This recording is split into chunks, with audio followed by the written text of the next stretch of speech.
My child, your tears have reached heaven, every single one. The ones you cried last night, the ones you cried last week, the ones you cried months ago in a moment of pain so deep you thought you might not come back from it. The ones you cried this morning before anyone else was awake. The ones that came without warning in the middle of an ordinary day when something small triggered something large and you had to look away so no one would see. Every tear you have ever cried, in every season of your life, in every private moment, in every dark room and quiet car and locked bathroom, every single one traveled further than you knew. Every single one arrived somewhere real. Every single one was received.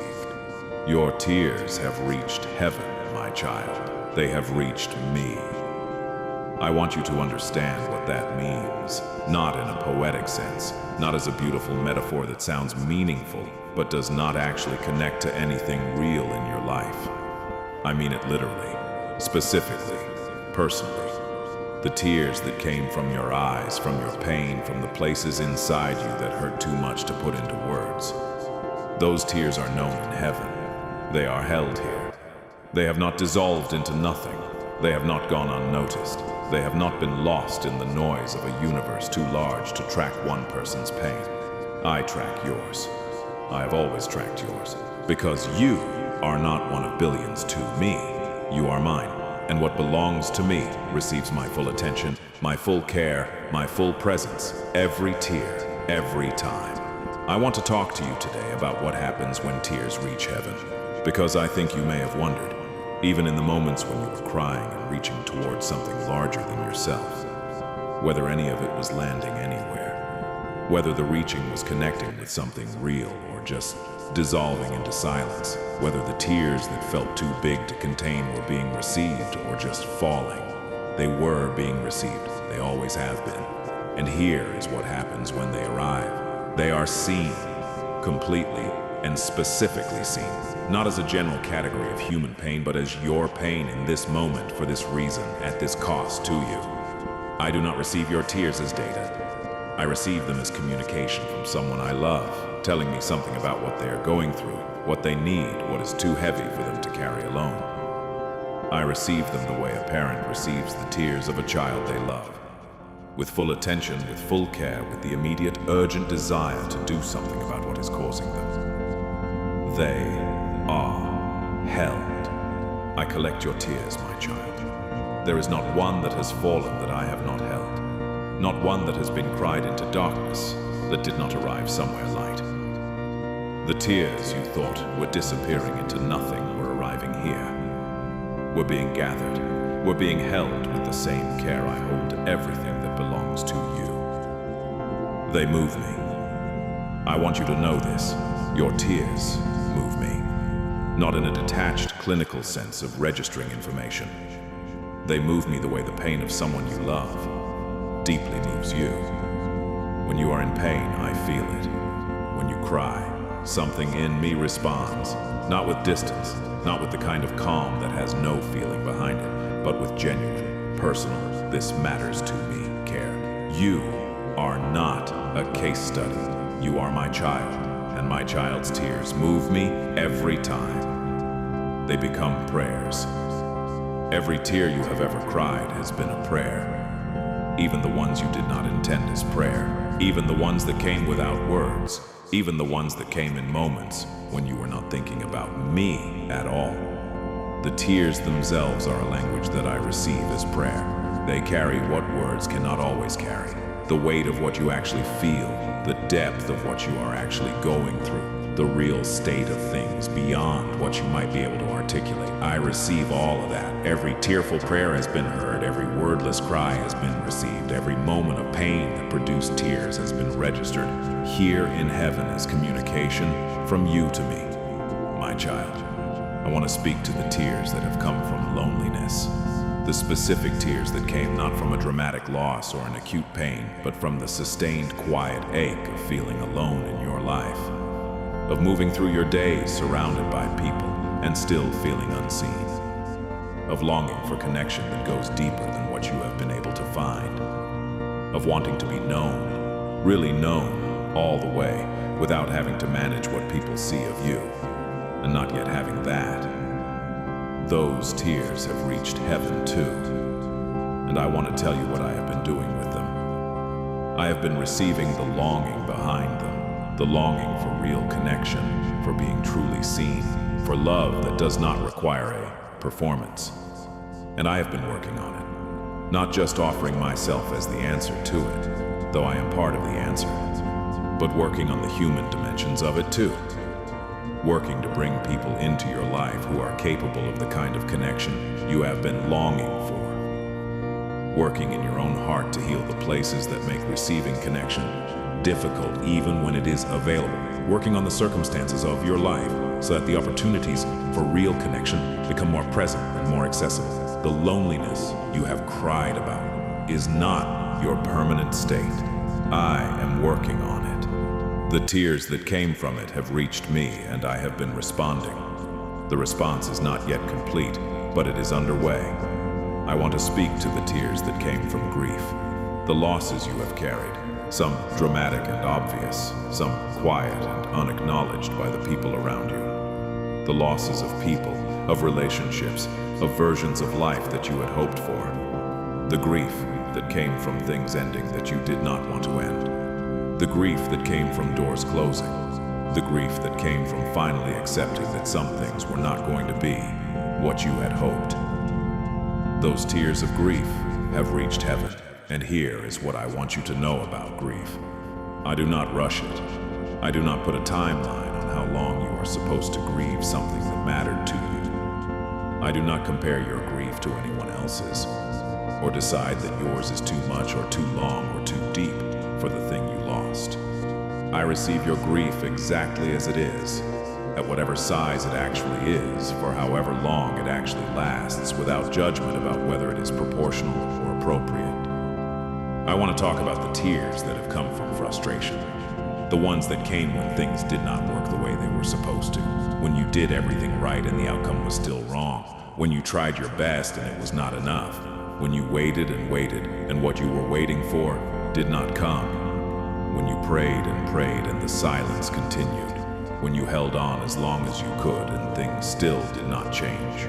Those tears of frustration, the ones born from effort and hope and trying and not seeing results, those have reached heaven too, and I want to speak to them directly. I see the effort, I see how hard you have tried, I see the faithfulness you have maintained in seasons that have given you very little visible return. I see the continuing to show up even when showing up felt pointless. I see the choosing to keep going even when the evidence was not there to justify it. That faithfulness has not gone unnoticed. It has reached me the same way your tears have. It has been received, it has been honored, and it is part of what I am building into the story of your life in ways that will become clear as time continues to unfold. The frustration is valid. The tears that came from it are valid.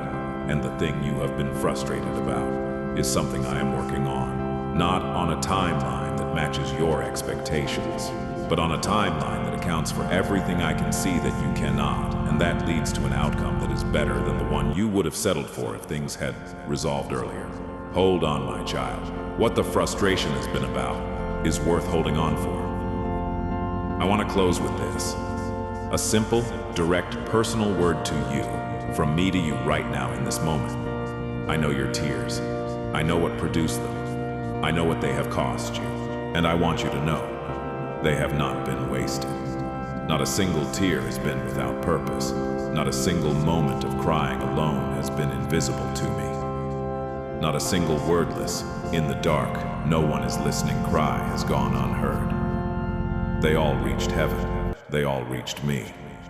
And they have all been working together, as strange as this sounds, toward something, toward the version of your life that I have been building, toward the healing I have been bringing, toward the wholeness that is coming, toward the day when you will look back at all of it and understand in a way that you cannot understand right now from inside it what the tears were doing, what they were producing, what they were making possible. That day is coming, and until it comes, every tear you cry, every single one, will keep reaching heaven, will keep reaching me.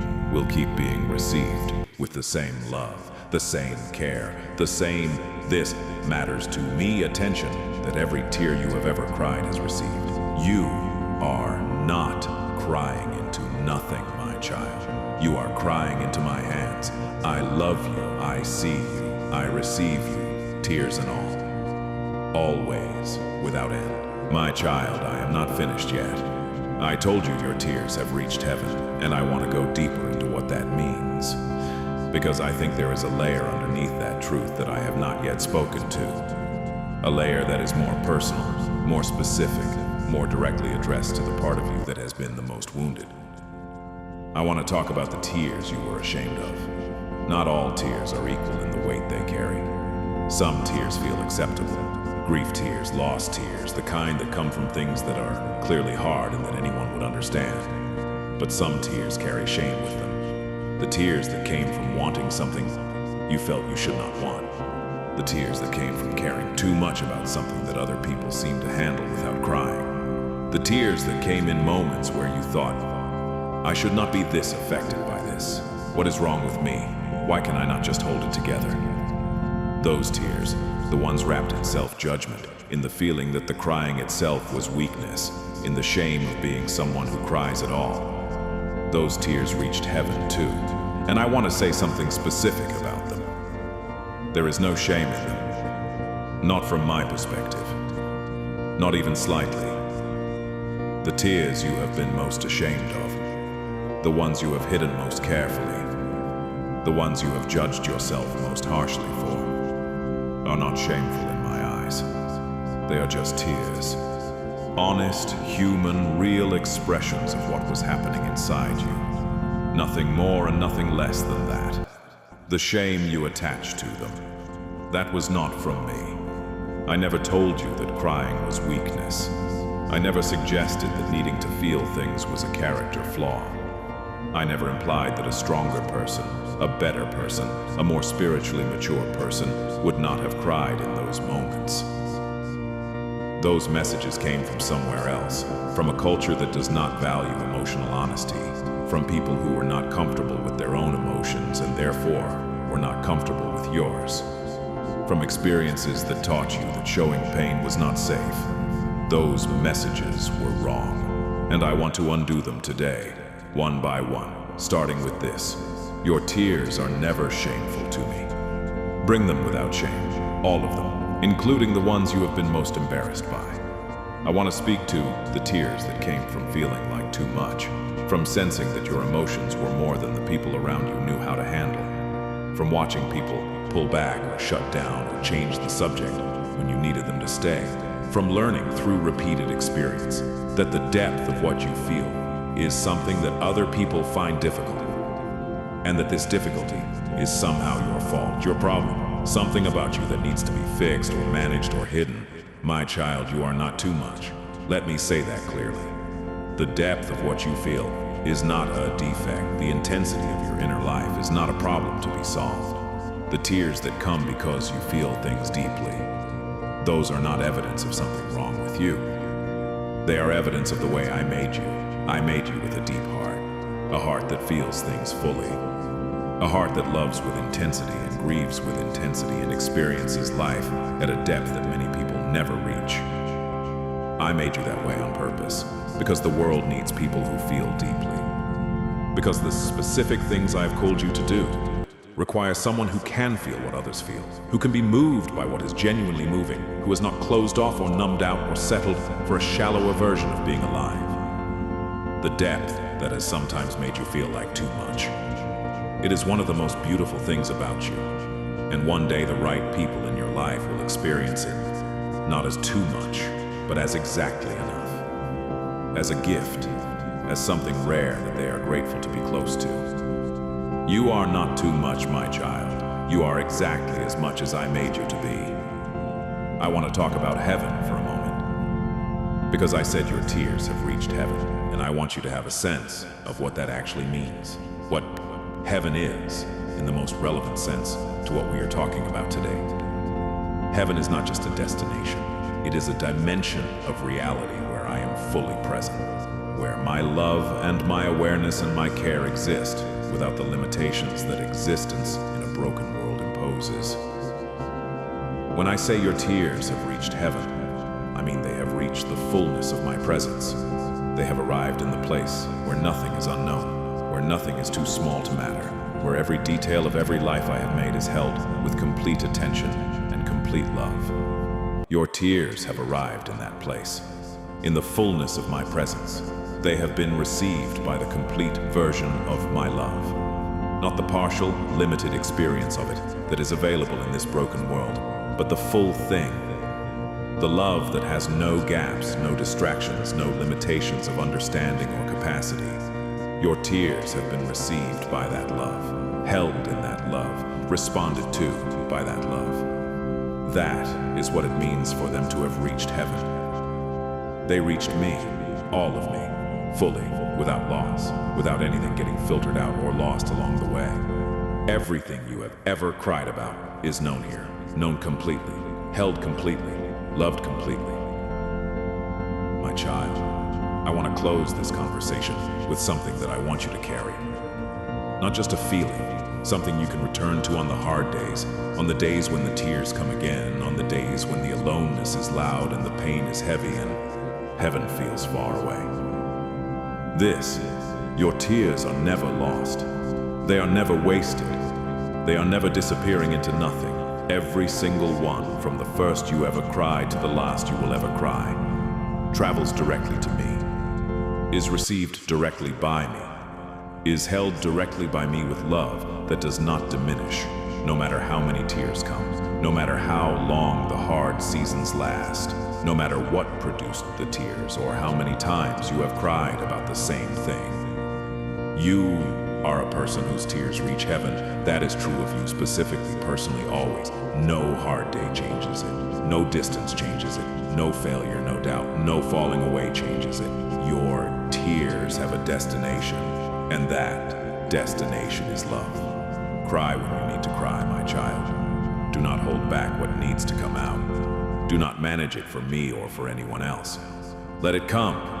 And know that every tear that falls is already on its way to me before it even leaves your eyes. I receive it all. I love you through all of it, and I am not going anywhere. Your tears have reached heaven, and heaven has reached back. I love you, always, forever, without end.